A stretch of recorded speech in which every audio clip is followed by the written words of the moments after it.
लिए अत्यधिक कठोर प्रशिक्षण से गुजरना पड़ता है। यह प्रशिक्षण न केवल शारीरिक बल्कि मानसिक रूप से भी चुनौतीपूर्ण होता है। 1. शारीरिक प्रशिक्षण। पायलटों को अत्यधिक गुरुत्वाकर्षण बल जी फोर्स को सहने के लिए प्रशिक्षित किया जाता है। उड़ान के दौरान उनका शरीर कई गुना भार सहता है, जिससे ब्लैकआउट, बेहोशी का खतरा रहता है। 2. मानसिक दृढ़ता। उन्हें तेजी से सोचने और तनावपूर्ण परिस्थितियों में सही निर्णय लेने का अभ्यास कराया जाता है। 3. सिमुलेशन और अभ्यास।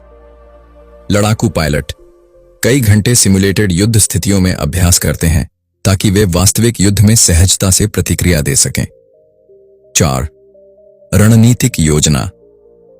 हवाई युद्ध केवल तकनीक और हथियारों पर निर्भर नहीं करता, बल्कि इसमें रणनीति, पूर्वानुमान और विरोधी की हरकतों को समझने की क्षमता बहुत महत्वपूर्ण होती है। हैरिस लड़ाकू पायलटों की मानसिकता का विश्लेषण करते हुए बताते हैं कि वे जोखिमों को गणनात्मक दृष्टिकोण बाण से लेते हैं। उनके फैसले भावनाओं पर आधारित नहीं होते, बल्कि गहन विश्लेषण, अभ्यास और अनुभव पर आधारित होते हैं। लड़ाकू पायलटों की सोचने की प्रक्रिया। अत्यधिक तेजी से निर्णय लेना। युद्ध के दौरान पायलटों को सेकंड के भीतर कोई निर्णय लेना पड़ता है। भविष्यवाणी करना।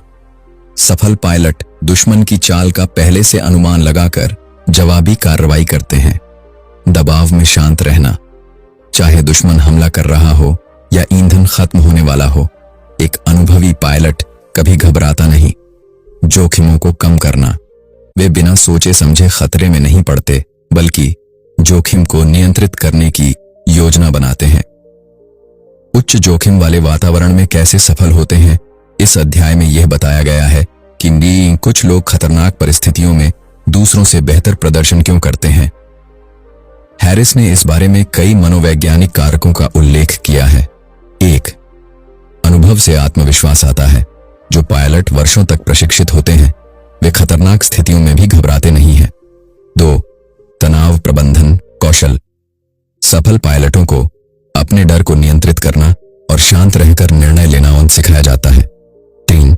निर्णय लेने की स्पष्टता। अनुभवी पायलट खतरे को त्वरित रूप से पहचानते हैं और बिना हड़बड़ाहट के उचित निर्णय लेते हैं। 4. टीम वर्क और समन्वय।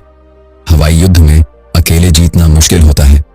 पायलटों को अपनी टीम के अन्य सदस्यों के साथ संचार और रणनीति में तालमेल बनाए रखना पड़ता है।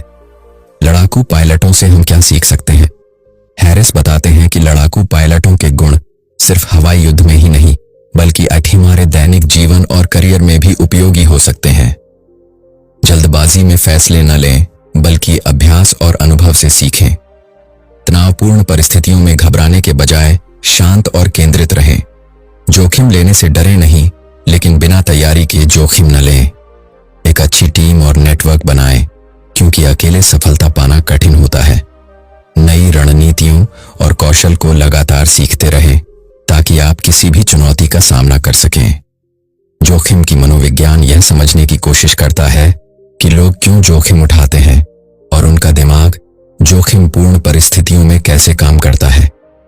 हैरिस यह विश्लेषण करते हैं कि क्यों कुछ लोग खतरों से बचने की प्रवृत्ति रखते हैं, जबकि कुछ लोग स्वाभाविक रूप से जोखिम उठाने की ओर आकर्षित होते हैं। जोखिम उठाने की प्रवृत्ति, यह स्वाभाविक है या सीखी गई?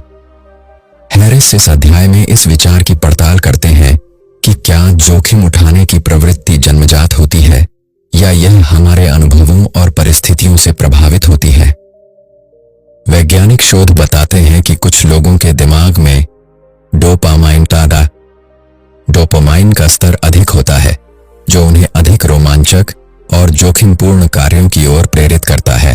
हालांकि केवल जैविक कारक ही नहीं, बल्कि सामाजिक और सांस्कृतिक प्रभाव भी यह तय करते हैं कि कोई व्यक्ति जोखिम उठाएगा या नहीं। उदाहरण के लिए, कुछ संस्कृतियां जोखिम लेने को सकारात्मक रूप से देखती हैं और इसे बहादुरी का प्रतीक मानती हैं। परिवार और परवरिश भी इसमें भूमिका निभाते हैं।